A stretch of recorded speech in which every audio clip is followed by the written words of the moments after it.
अस्सलाम वालेकुम dear students, कैसे हैं आप बच्चों। आज का हमारा टॉपिक है मश्क, पाकिस्तान के चंद अहम त्यौहार। इसका पहला सवाल देखें, पाकिस्तान की तहज़ीब व सकाफ़त कैसी है। आपने रीडिंग की है तो रीडिंग के बाद आपको अंदाज़ा हो गया होगा कि पाकिस्तान की तहज़ीब व सकाफ़त कैसी है। पाकिस्तान एक ऐसी इकाई है जिसमें मुख्तलिफ़ सकाफ़तों और तहज़ीबों का रंग शामिल है। इसकी मिसाल एक रंगारंग गुलदस्ते की सी है। हर फूल अपनी जुदागाना हैसियत का हामिल होने के बावजूद गुलदस्ते से किसी तरह अलग नहीं है। ठीक है। उसके बाद अगला सवाल, लोक वर्षा के मेले में कौन सी अशिया की नुमाइश होती है। तो बच्चों, लोक वर्षा के मेले में मुख्तलिफ सूबों की दस्तकारियों और घरेलू सनतों की नुमाइश होती है।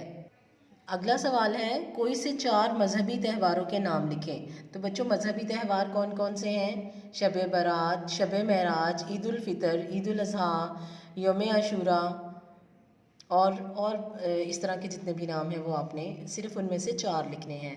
आगे है, शिंदूर का मोहल्ले वकूअ बयान करें।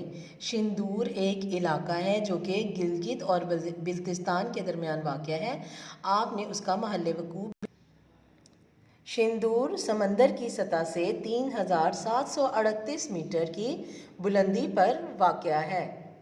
बच्चों, रीडिंग करने के बाद हम इस काबिल हो जाते हैं कि हम सवालात के जवाबात दे सकें। ये तो इसकी बुलंदी थी, और अब इसका मोहल्ले वक़ूअ क्या है। गिलगित और चित्राल के दरमियान शिंदूर का दर्रा कुराकरम, हिंदुकुश और पामीर के पहाड़ी सिलसिलों का संगम है। ये इसका मोहल्ले वक़ूअ है और ये इसकी बुलंदी है। समंदर की सतह से 3738 मीटर की बुलंदी पर वाक़या है। इसके बाद दुरुस्त जवाब की निशानदेही करें। पाकिस्तान की तहज़ीब व सकाफ़त की मिसाल क्या है। एक रंगारंग गुलदस्ते जैसी। पाकिस्तान के मुख्तलिफ़ इलाकों के लोगों को एक लड़ी में परो दिया है इस्लामी नज़रिए ने। लोक वर्षा का मेला शोहरत का हामिल है आलमी। पाकिस्तान बुनियादी तौर पर कैसा मुल्क है, ज़रई। पाकिस्तान के सबसे बड़ा मेला मवेशिया कब मुनक़िद किया जाता है, फरवरी के आखिरी हफ्ता में। लोक वर्षा के ज़ेरे एहतमाम मेले का इनाकाद कब किया जाता है, इस्लामाबाद में। पाकिस्तान का दिल किसको कहा जाता है, लाहौर को। हर साल सिब्बी मेले का इनेकाद कब होता है, 15 फरवरी को।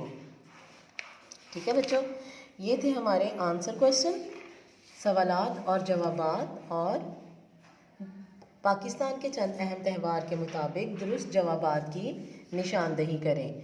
किसी भी मश्क को करने के लिए सबक की रीडिंग करना बहुत ज़रूरी है। हम सबक की रीडिंग करेंगे, उसके ख़ास अल्फाज के मानी को डिस्कस करेंगे, और तो उसके बाद हमें अंदाज़ा हो जाएगा कि इसके जो आगे दी गई मश्क है उसमें हमें क्या पूछा गया है और उसको हम किस तरह हल कर सकते हैं। जैसे कि आगे इसके अल्फाज मायने दिए हुए हैं, लुग़त से तलाश करें और इन्हें अपने जुमलों में लिखें। मुसाफत, फासला, सफ़र। मवेशी, चौपाए, 4 पाँव वाले जानवर। मुहीत, फैला हुआ। नुमाइश, दिखावा। फ़रोग़, तरक्की। दस्तकारी, कारीगरी यानी हाथ से बनाई हुई चीज़ें। ठीक है। तो आज हमने डिस्कस किया है दुरुस्त जवाब की निशानदेही, सवाल जवाब और अल्फाज मायनी को। शुक्रिया। अल्लाह हाफ़िज़।